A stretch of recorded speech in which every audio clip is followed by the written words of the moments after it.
Now, 2013 has just ended, and the year was characterized by the Supreme Court petition for prices and utility hikes, labor unrest, the Bui Hydro project, fire outbreaks, and a general economic downfall. It was generally a difficult year for the nation.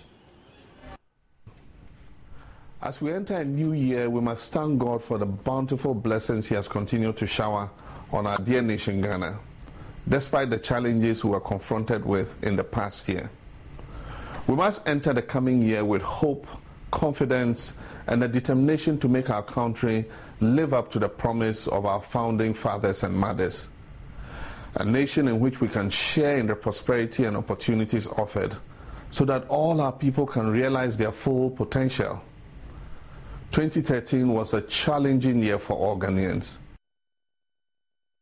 Well, the president has assured the nation that 2014 will be a good year. This is today's big story.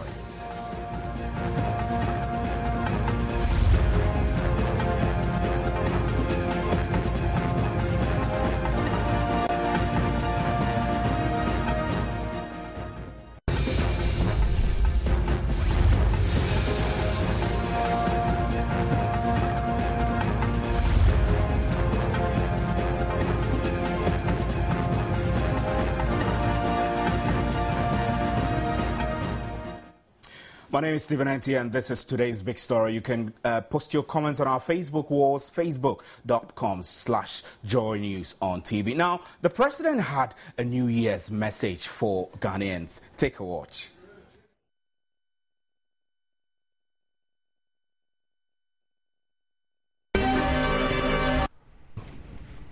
As we enter a new year, we must thank God for the bountiful blessings He has continued to shower on our dear nation, Ghana, despite the challenges we were confronted with in the past year. We must enter the coming year with hope, confidence, and a determination to make our country live up to the promise of our founding fathers and mothers. A nation in which we can share in the prosperity and opportunities offered, so that all our people can realize their full potential. 2013 was a challenging year for all Ghanaians. It was a year that tested the resolve of our nation to stand united and continue to work for the prosperity of our people. And yet we triumphed as a country. We did not only weather the storm, we emerged with our credentials intact as the model of democratic governance on the African continent. Notwithstanding the storms we faced, we worked to push through important reforms in public financial management and economic policy. We also worked hard to move forward many infrastructural projects that are critical to our transition from a lower middle income country into a full-blown middle income economy. Fellow countrymen and women, we are at the early stages of dramatic developments in our urban transport network, in our maritime and port development, in our aviation sector, energy, manufacturing and business. And I am proud as your president to have the honor to lead our country into this new era of prosperity and opportunity. As a people, we can achieve this if only government and citizens would work as a partnership to bring to reality our common vision of a great nation. Government is ready to create that partnership with labor, with the business community, with the youth, persons with disability, marginalized groups, and indeed all our citizens and international friends. Countrymen and women, our members of the Council of State were right when they expressed concern at the diminished sense of nationalism and patriotism in our country. This makes social and political mobilization difficult. As president, I pledge to work to restore the confidence and trust of our people so we can all have a significant stake in this dear nation of ours. Let us all join in thinking and working for Ghana. In this way, we can build a nation of boundless opportunities for all our citizens. Countrymen and women, I believe in the prophetic word that 2014 will be the start of many good things for Ghana. We must claim it not only in our prayers and thoughts, but also in our attitudes and actions. I pledge to provide the dedicated leadership required and call on all Ghanaians, no matter your status, civil servants, farmers, doctors, teachers, nurses, market women, masons, to join me in thinking and working for Ghana.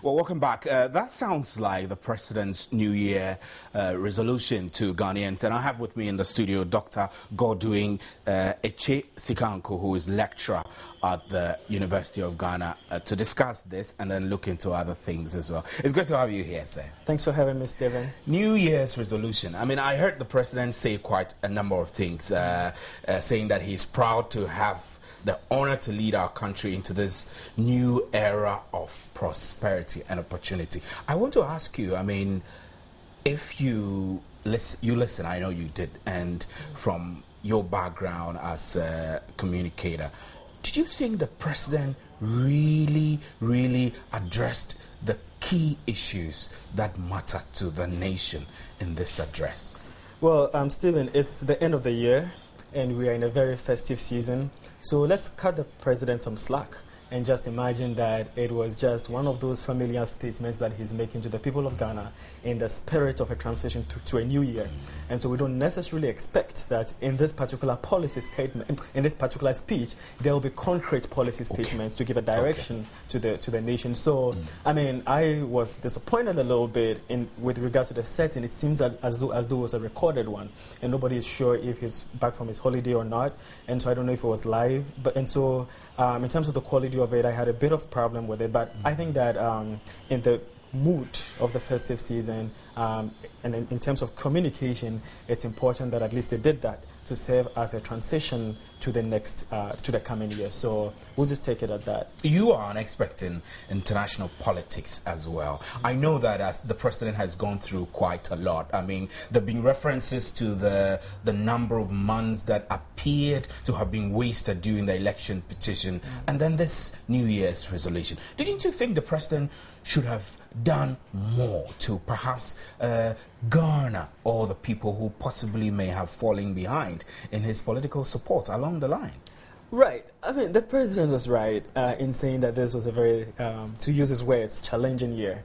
And sometimes I think it's a euphemism for saying that it was a pretty tough year for all of us. And I think nobody is in disagreement with that. One of the most important reasons that people will cite for that is the Supreme Court verdict. You know, you must be hiding in a hole if you weren't aware of that. Yeah. So to put it in comparative terms or within international circles, you know, the first year of every administration is a very tough and rocky year. You know, when you cast your mind back and you think back to Barack Obama's first year, you know, it didn't take more than 100 years for the honeymoon to be over.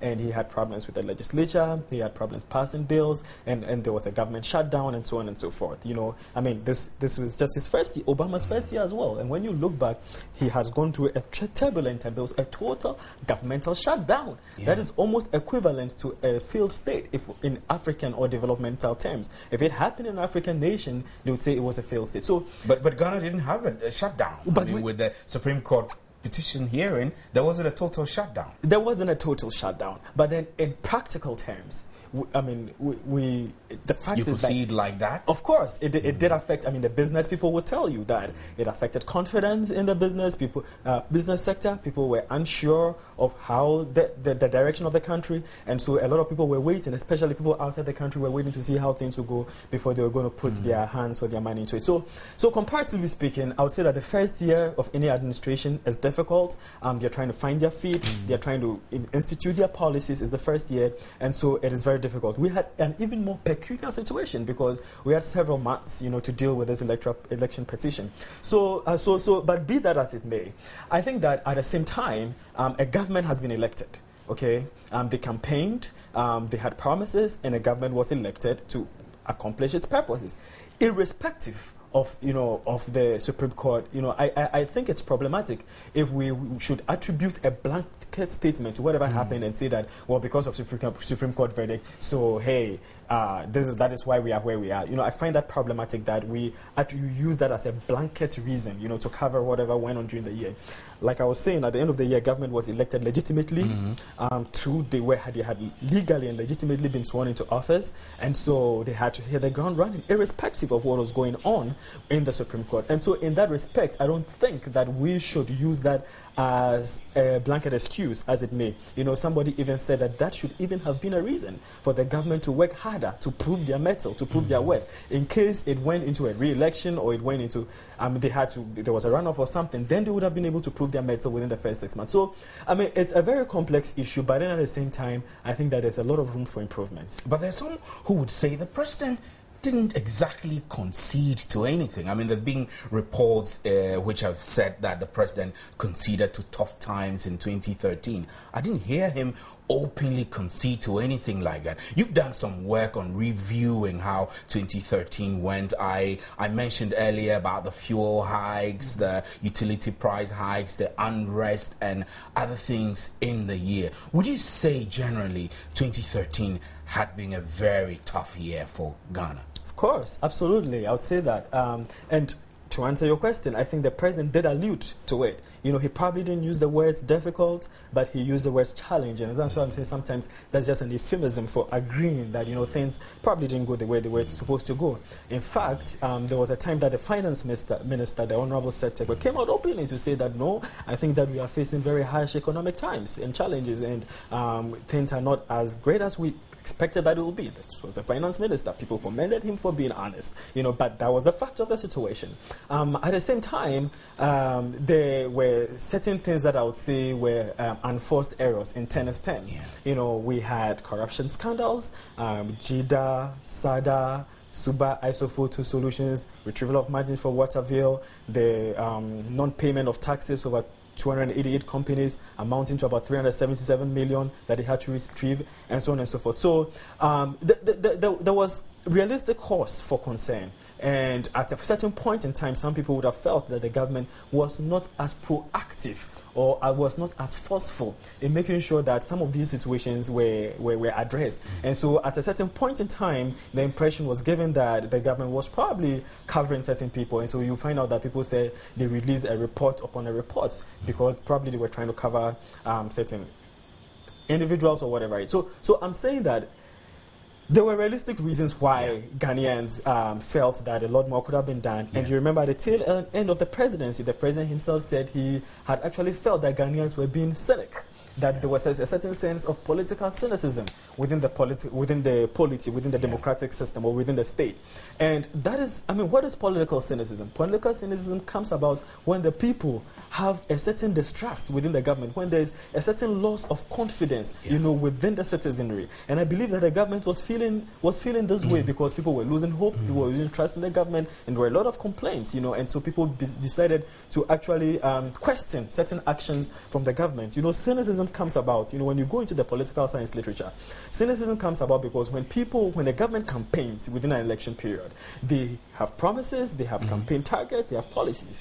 And so when the government comes into power, the people look at their state of affairs and they ask themselves, based on the policies, based on the campaign promises, and they measure, do they tally together? Are we seeing practical solutions or, tangible, solutions in our lives? And if they don't feel that way, then there begins to be a sense of cynicism within the people. So I don't think that the president is far from right, and he probably feels that himself. Hopefully, once he's recognized that, the next year might be a better one for all of us. Well, tonight we will dedicate the interactive segment to you, our audience, to send us your views and comments over all the issues you want to talk about for 2013 and your expectation as we have moved into 2014.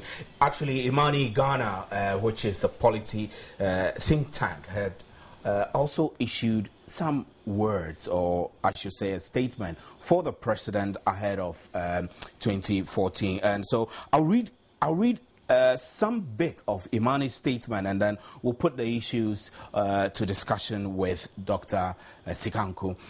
Imani, in a statement, said some years back, colleagues discussed actually and tabled the idea below for effective project execution in a series of articles. Right, I'll skip some of that initial intro. And then the statement said there is an urgent need for an administrator/assessor general of all government projects. The person or persons could conduct risk analysis on all government projects. The presidency should not become the strategic hub for policy planning from a financial and technical point of view. Political accountability resides in the executive, and that is enough. We concede that for most strategic projects, the requisite expertise may be spread across multiple ministries, departments and agencies. The Cabinet Office can be strengthened and given powers that allow it to coordinate expertise across the civil service. We have centers of expertise that could be asked to help government create a kind of administrator general role in the Cabinet to vet all proposed projects. It goes without saying that such a move can only succeed if it follows a strengthening of the Cabinet Office to ensure coordination across the technical, financial and political accountability functions of the executive. It ends by saying, and there are only 3 persons I see in the current government that can perform such a task: Martin Amidu, Dr. Kumbo and Dr. Tony Adu. But should they be asked, they must be supported with the right kind of resources, mental thinkers, and cash, and crucially, the power to sanction renegades. Happy New Year, Franklin Cudjoe. Franklin is founding president of Imani. So, Doc, this statement from Franklin Cudjoe, on the face of it, might look like a normal New Year wish or advice to the presidency. But the key issue of getting an administrator general or an assessor for government, for which he suggested Dr. Tony Adu or Dr. Kumbo or Martin Amidu, is this realistic? I think it's a very interesting proposition from the Imani folks, Mr. Cudjoe, Bright Simmons. I know they are very hardworking people, and you know, one of the great and beautiful things about a democracy is that it's a marketplace of ideas, and so it's important to have such ideas. You know, actually, some people actually believe that critics, you know, and thinkers are very important in a democracy, because unless an idea is subject to criticism, you know, you cannot even test the veracity of it. And it's only when it is subject to public criticism and debate that we actually know the veracity of an idea and we are able to move forward, because no one person is a repository of knowledge. So I think that's fantastic. This is great that Imani has put this out. You have issues with the elements, right? I mean, because, I don't know, you're smiling, so I want to believe that you have some concern about it. Right. Well, I mean, they're positive. Yeah. Okay, two things. It's great to have what is it, an administrator general, an administrator or assessor. That's what he calls it. Okay. An administrator or assessor general of all government projects. Okay, so I can understand the perspective from which they are coming. You know, sometimes you have the feeling as if the government is uncoordinated, that there are pet projects dotted, going on all over the place, you know, without a certain broad theme, without a certain coordination of the projects that are going on. And so you don't really see the thematic framework or the policy framework within which the government is functioning. You know, someone said one time that if the only objective of government is to win elections every 4 years, then that is a panacea to retrogression. You know, so you don't just, so I think what the Imani guys are saying is that there has to be an administrator general or an assessor general who would do a risk analysis, who would assess all projects and make sure that the projects are coordinated to prevent duplication, to prevent waste of resources, to prevent inefficiency, and to prevent the execution of what I call pet projects, or projects that are necessary for only political purposes. You know, when you go to the district assemblies, you know, there are people who just execute projects with the goal of the next 4 years in mind, and I can give you examples, you know, and so they do this without necessary recourse to the needs of the people on the ground. You know, so I think that what they are saying is that in order to cut that down, you know, there might be a district assembly where people need roads, you know, to transport export goods and services. But because of political purposes, the people in charge might decide to either build a toilet facility or do something that is visible in order to gain political capital for it. So I think that in order to cut away from this politicization and over-bureaucratization of our democratic system, and to make sure that there are cuts in the wastage systems, there are cuts in the inefficiencies that exist in government. I believe it is for this reason that Imani is saying that, well, it is important to have an administrator general and assessor general who will sit back and be able to conduct a certain risk assessment and to evaluate the project, to make sure that they are really needed where they are being executed, and to make sure that they are important projects that are going on without any wastage or without any payments or back payments or anything that people are enjoying. I'm curious, doesn't the various ministries and agencies have monitoring and evaluation departments where they can do these without necessarily setting up a unit or perhaps an individual tasked with the responsibility of conducting these risks assessments? That's a great question, and that's why I probably had a little problem with it initially, because, you know, I mean, you've hit the nail on the head. What we have to prevent doing is to reinvent the wheel. I think that although it is a good suggestion, I think that there are, and if we look hard enough, there would be existing mechanisms to implement what he's saying without reinventing the wheel or creating duplicative offices. You know, some people have talked about the National Development Planning Commission. I cannot imagine a better agency to do what they have suggested than the NDPC. You know, we have to make sure that it is doing what it was established to do.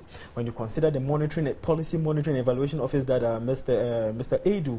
Tony Edu had in the presidency, at the presidency, some people have said that was stifled of funds and stifled of everything it needed to work. Right. At least that's Tony Edu's statement on that. Right on point. You know, and people have said that that was probably an over-duplication of. I mean, can't we institutionalize these monitoring and evaluation offices across board, you know, in the ministries, down to the local level, so that irrespective of the government that is at hand, so that we don't have another government coming in and saying that I'm establishing this office or that office. I think that the problem we have in most African states is that there is not an institutionalization of democratic systems that will run the test of time. And secondly, there is not a continuation in governmental policy from government to government. So I think what has to be done is that these things have to be institutionalized within the ministries, within the departments and agencies in such a way that irrespective of the government that is in power, we have an effective evaluative and monitoring officers that will be able to perform these tasks irrespective of the governments that are in place. 1. 2, I also believe that it is about time, and if you give me a minute, I think it's important for us to be able, people have said this all over again, that we need a national development plan so that irrespective of the government that comes into power, they would be able to follow this plan so that we have a long-term developmental... This is long overdue, right? Absolutely. This is more like an emergency now. We need one. Absolutely. You know, it's amazing. Nkrumah had the 7-year development plan. The Burns Commission, even Gagisberg, and so on, 5-year development plan, you know. I don't know why we cannot do this in this country. I think it's long overdue. We've been talking enough about it. And I think you and I mean, civil society, you know, we always fault the government. But I think a society is as good as its people. The best way we can contribute to our country is through the lives that we live individually. And we need to hold our governments accountable. You know, there's a supply side of accountability. There's a demand side of accountability. The supply side is from the government, the institutions that already exist. But then there's the demand side, which comes from you and I, civil society and all of us. And we need to do this, you know, in order to put the pressure on the government, on parliament, to make sure that this particular long-term national development plan comes into fruition. Now, let me ask you, let's step out of the Imani statement. Let me task you, I mean, to give me your own thinking on what you think we should do as a nation, government, citizens, so that 2014 will be a good year, as the president said. Right. Stephen, that's a big question. And so first of all, there are things that the state needs to do. There are things that the major institution realms of government need to do. So from the executive branch, from the legislature, from the judiciary, from even the press. And lastly, from civil society, from you and I. In terms of the government, I think that we would want to see a more bold and decisive form of government. The government needs to come out and give out clear policies regarding labor unrest, regarding utility tariffs, regarding the energy crisis, regarding health, national health insurance. It's not at its best. There's about 37% of out-of-pocket payments at this point in time. The registration of people with active users of national health insurance, you'll be surprised, 9%, almost 10%.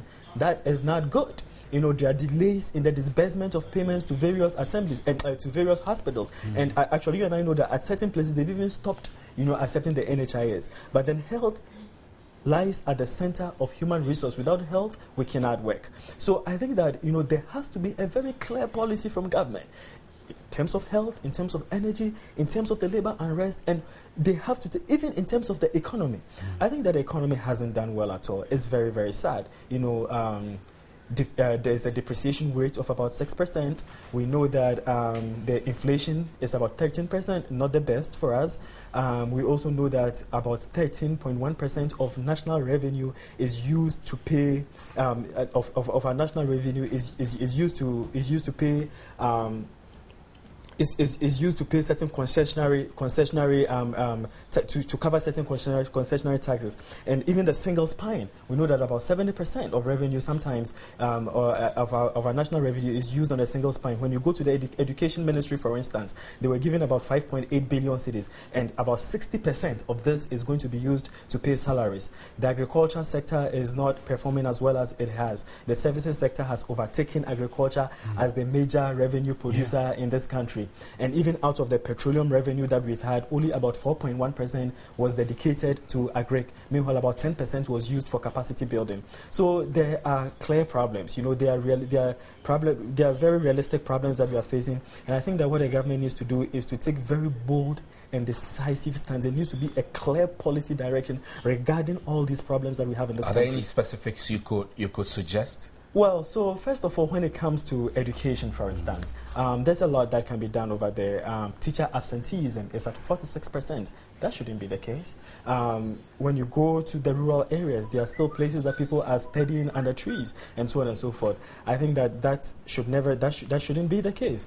When you look at there are problems with allowances for teacher trainees, and for nursing trainees. Even when you go to the UTAC, book allowances, the government is considering scrapping book allowances. The government was not able to fulfill its promises in terms of the establishment of second SHS in your senior high schools in this country. That's something that needs to address. So, I don't think these are hard things. It's just a bold step, a bold attitude that the government needs to take to address some of these things. We go to the health sector, for instance, and there is this whole debate about the genetically modified organism. I think that genetically modified food, I think that lies at the health of our nation, and I think that the government has to delay in implementing this particular policy. There are ghost names in our payrolls from Kolebu to some of the district hospitals. I think that the government, these are areas that they can easily cut out the waste in order to, cut down on expenditure and so on and so forth. When it comes to the agricultural sector, instead of relying on GMOs in order to improve yield in this country, I think that we have the capacity as a country to produce, to increase our yields without relying on these chemically produced kind of foods. It might be as simple as improving the road networks, in order that people will be able to transport food early in order to reduce the post-harvest losses. I just read in the newspapers that the tomato processing factory in Techima has been halted, because they are not able to get enough tomato to feed the factory. Can you imagine that? Meanwhile, we have a lot of people who are ready to work. We have a lot of land. We have good soil. We have to modernize the agricultural sector in order to produce high yield. So I don't think these are difficult things. We just need a decisive action, from the government in order to make sure that these things come into fruition. We are not asking for a lot. We're just asking for the basics. Well, Dr. Godwin Echesekanko is a lecturer at the University of Ghana School of Communication Studies. We'll take a short break, and then when we return, we'll get into the interactive mode. You can send us your comments. Today, we're dedicating the next segment of the show to you, our audience who are watching us. So you can send us all the comments, all the things you want to say, your expectations, your hope for 2014. Stay with us.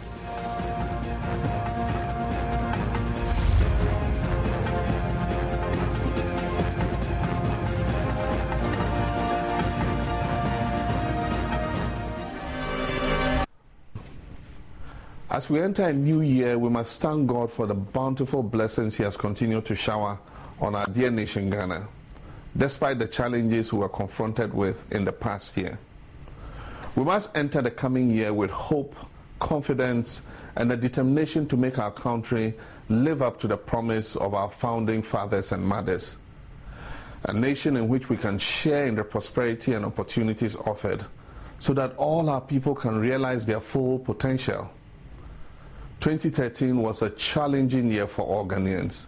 It was a year that tested the resolve of our nation to stand united and continue to work for the prosperity of our people. And yet we triumphed as a country. We did not only weather the storm, we emerged with our credentials intact as the model of democratic governance on the African continent.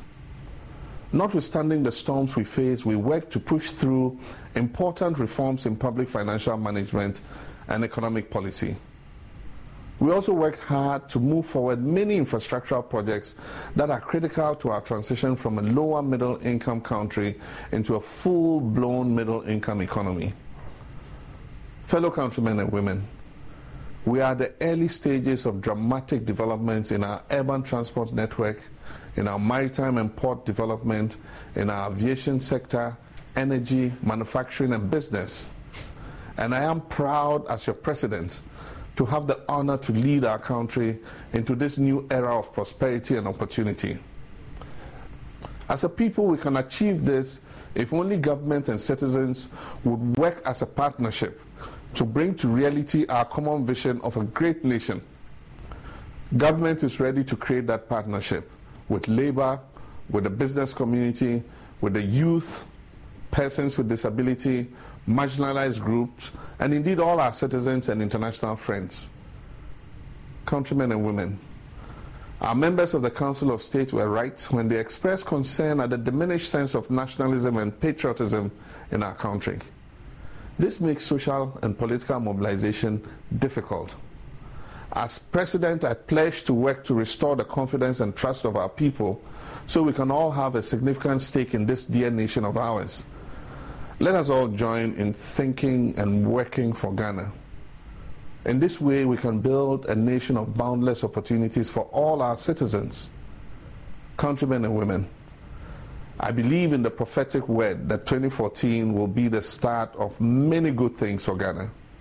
We must claim it not only in our prayers and thoughts, but also in our attitudes and actions. I pledge to provide the dedicated leadership required and call on all Ghanaians, no matter your status, civil servants, farmers, doctors, teachers, nurses, market women, masons, to join me in thinking and working for Ghana. Well, welcome back to the interactive bit of the show, and what we're asking you is what you make of the president's New Year resolution to the nation, and what your expectations are of the government for 2014. And I start straight away with Bernard Kwame Hart. You say it's easier said than done. All we wish is that the reality on the ground must be tackled. For me, the key issues that need to be addressed is the high utility tariffs. It seems the complaints are way too much. People are enjoying the national cake. I pray 2014 will be demonstration free and complaints free. Still, God bless our homeland, Ghana. And Francis de Chelsea says, John Mohammed's message was touching. Kudos to him. And Kweku Ziga says, more schools. Francis de Chelsea again says, Happy New Year to Marian Turi. Marian Turi is not here. Julian Ampedu Bonsu says that, what do you expect Ghanaians to say when you know the problems in their government? Spare us all these. If we share our thoughts, it will end nowhere. And Kulo Isa Ibn Ali says that, I'm expecting Gangantuan work all over the country and also trying to increase salaries of public workers. And Rose Love Ayeki says, please, Mr. President, our village roads, well, those are your expectations. And Francis D. Chelsea again says, President Mahama has passion for Ghana football. Long live Ghana and Mahama. And Knight Marshal Bob says that, I'm praying that he tackles the education problems well, and also the babies with sharp teeth in his government should be sacked. Happy New Year to my mom, Sister Emma of Koforidua. That was a nice way of sneaking New Year message through to your mother. Thanks very much for your comments. Night, Marshal Bob. And Karim Dalo says, sack all political appointees who use their position to snatch our wives. That's crazy. It's a problem in the Upper East and West municipality. Sorry, Upper West and Wild West municipal. That's funny. Very funny. Karim Dalo, you say sack all political appointees who use their position to snatch our wives. I'm sorry about that if your wife has been snatched. And Bonti Benjamin, you say it's sad that the president has begun the year with mere rhetoric instead of action. Ghanaians deserve extremely better, if not the best, Mr. President. That's your opinion, Benjamin Bonti. And Francis again says, though it was short, but the content was more than I expected. I was expecting you, Francis, to tell us exactly what of the content you were expecting and which you are happy about. And Baba Musa from Tamale, you say the New Year message by President Mahama was precise, clear, and simple, and above all, very reassuring moving forward. I expect government to do everything possible and legitimately to lessen the difficulties we faced in 2013. Government should not delay the rollout of the Youth Enterprise Fund because it has the potential of creating and providing a capital base for business and self-empowerment for the youth. Doc, I'm keen on the last point that this person gave. The person said he expects the government to do everything possible and legitimately to lessen the difficulties we faced in 2013, and that government should not delay the rollout of the Youth Enterprise Fund because it has the potential of creating and providing a capital base for business and self-empowerment for the youth. I mean, from this statement, how do you think the government should be aiming at addressing the youth unemployment problem in Ghana in 2014 and beyond? Right. So there are the immediate things they could do, there are remote things they could do.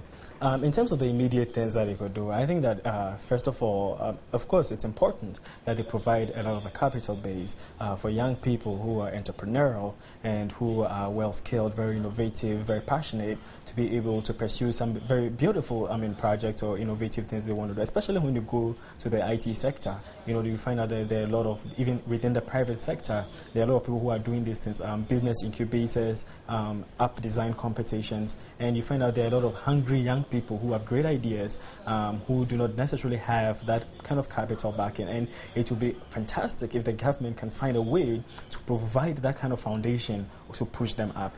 Secondly, I think most of it also starts from the education sector. One of the best things that we can do for ourselves is to actually revamp the education sector in a way that targets the needs of the country directly. I'm not saying that classics is not important, neither am I saying that philosophy is not important. Or Spanish important. No, but we have peculiar needs within our country that we need to address at this point. And so the syllabus should be, the whole educational sector should be revamped in such a way that there is a focus on vocational and technical education. But you are a product of our education system. Are you less skilled as a result? Well, I am skilled in my area of expertise, which is journalism, which is communication, which is media relations. Of course, that's important, in terms of the way we train people to go out there, report stories, because we know that journalism is important. People make decisions on their lives based on the reports that they need. Okay, so as far as your education was factored into the skill set that you require in order to fit into the job market. Absolutely. I'm trying to just I'm saying this not in a bad way, but in a way to say that there's still a lot more young people can do for themselves to acquire employable skills beyond just going through formal education. Right, there's that. Okay, so there's the formal, there's informal. There's a lot that people can do on their own. So it's two-way. I always say it's the demand and the supply side. I actually believe that and research has shown that even in Africa, it is the state which is seen as the problem in our development, in our developmental quest, rather than even the state being the solution to it, because the state is plagued with a lot of bureaucratic inefficiency and so on and so forth. So the state has actually been identified as a problem rather than a solution. So I do understand your perspective that, the individuals also need to embark on self-help measures. But what I'm saying is that, broadly speaking, and I was happy that the government has decided that they were going to convert the polytechnics, into universities, or to convert them into technical universities. I think there is a lot of need for technical and vocational education in the country, even when it comes to agriculture. If we modernize agriculture, we turn it into manufacturing rather than just producing the raw materials. It would provide a lot of jobs for people, who graduate from school. In the same vein, I also believe that people should also help themselves instead of waiting for handouts from the government.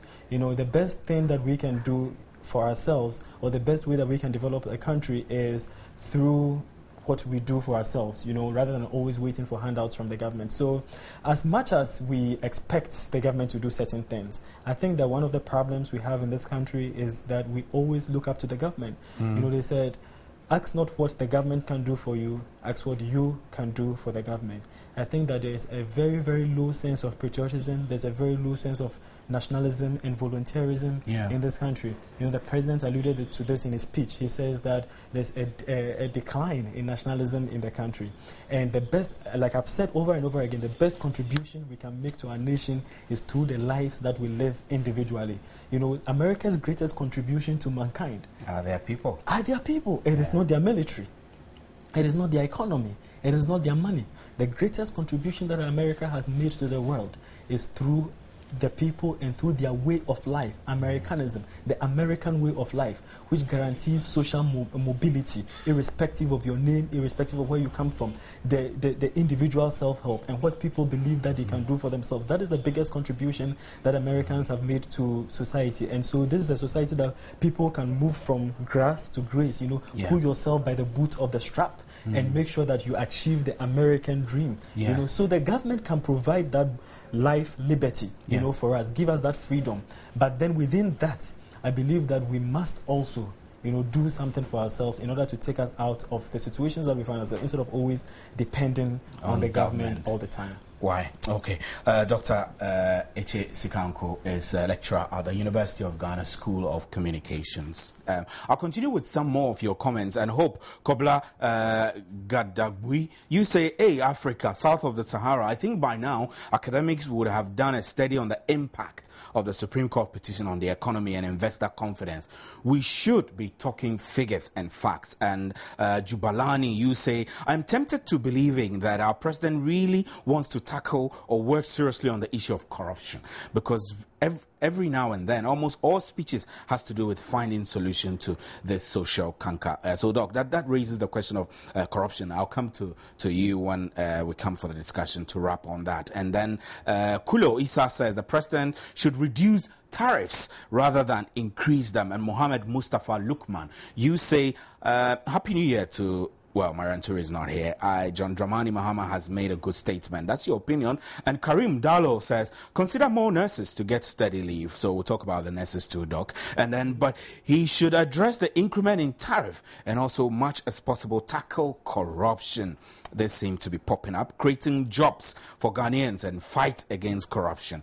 And Ronald Yeboah, fine boy, you say good evening to you and your crew, and also good evening to your viewers, and a happy new year to you all. Thanks very much. You're the first to wish us all Happy New Year. We're grateful. I think what I heard from the president was fantastic. 2014 is our year of power and holiness. So therefore, I believe that it's going to be far, far, far better. All we need to do is to pray for our leaders who are in the highest offices. I wish prayer alone is good to solve all the problems, but prayer alone doesn't solve everything. And Jerry Eric Glyph says, I was enthused with the part that calls for complementing talks and hopes with action. I'm looking forward to seeing some real action. And Kuku Psyche Kwame says, he spoke with great intelligence. It must have been... in as much as he tried not to step on nerves, he also tried not to incite any euphoria. And Newton Jaffet, on this year, I wish that you have a wonderful January, a lovely February, blah, blah, blah. Thank you very much. And Newton Jaffet again says, I hope the president will deliver on his promises to Ghanaians because we are tired of paying lip service, I beg your pardon, to issues of national concern. So, Doc, let's wrap up on key issues. Corruption. What should be the approach that this government should adopt in the fight against corruption in 2014? I think that there should be a punitive and a punitive approach that a government should take.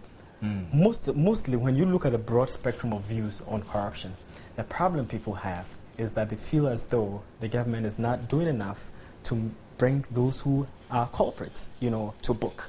And so people think that they can get away with what they do, or two, they can be protected by the people in power. And so when there is a decisive, act being taken from the anti-corruption institutions, the courts or the government, whatever legal institution is mandated to address issues, and people are brought to book or people are punished, there's not enough punitive measures that are put in place so far. And so when people feel as if those who have taken part in these particular practices are being brought to book, I think that at least it will give... What about health? In the health sector? Yeah, what about, not corruption in the health sector, but what about improving healthcare delivery generally and the efficiency of the National Health Insurance Scheme to benefit everybody? Yeah, I mean, that is a very important thing you've touched on. We have a nice system in place right now, National Health Insurance, irrespective of which government brought it into place. I think it's a nice thing that is going on, and we are all enjoying it. I've always said that I don't belong to any political party. I'm apolitical, and my party affiliation is Ghana. I belong to the Ghanaian state or institution, and so we have, and so in terms of health, the health policy, we have a health insurance policy that is working. Kudos to this government. It was started by the Kufuor administration. This administration came, they decided to continue it. But it's very obvious that it is not working as optimally as we would have expected it. I think that first of all, if there is a very serious and concerted effort, by the administrator of the NHIS to enroll a lot more people, because the more people it covers, the better the scheme is able to get the financial buffer in order to cater for a lot more people. So the more people that are enrolled in it, the better for us, so that we have few out-of-pocket payments. I also think that the NHIS, Sylvester Mensah and his people should address the late payments, to certain hospitals, because people go in, they are turned away because they are not given their allocation so far. Right. Thirdly, I believe that within the health sector, the human resource to cater for people that come to the hospitals. We know that certain nurses haven't been paid for over 24 months. It is only this December that the rollout has started. When there is that, there are agitations within the health sector. Even doctors, are threatening. They have said that the utility tariffs are just too high, and so they are threatening to go on strike again. They just issued a statement. And so in terms of catering for the human resource base, I think that that's one thing that government must focus more attention on in 2014. Let me quickly rope in something, and if you have 30 seconds to wrap on that. There's been a lot of political bickering back and forth in the media. I mean, the media has been blamed for allowing all these back and forth political insults and bickering to pollute the general atmosphere. What do you think the media should be doing and politicians should be doing in 2014 to ensure there is a bit of decorum in the political discourse and debate in the media? No, that's extremely important. I think there is an over-politicization of the media, in the medias in Ghana. There is an overly political media environment in the country. You listen, you read a newspaper, you know the political leanings of it, you look at the discussions sometimes, and it's MPP against MPP, people shouting who the person who shouts the loudest or insults the loudest is given the thumbs up, and there's a lot of fights. So, when you come from abroad and you listen to the morning shows in Ghana, shocked. you get shocked. You know, sometimes you feel as if the country is. It's been. I'm sure you've I know observed that, right? It's amazing. You feel as if the country is been. And when I have visitors from outside, I hope they don't even listen to our morning shows because of the way we treat each other. Tense. Dr. Godwin, right. I'm sorry, we run out of time, and we would love to do this some other time and speak more on these issues. We're grateful that you could make time for us, and we're grateful that you also joined us on today's big story, and we went interactive a little bit to take some of your comments about what your expectations are for 2014. This has been today's big story. My name is Stephen Enti.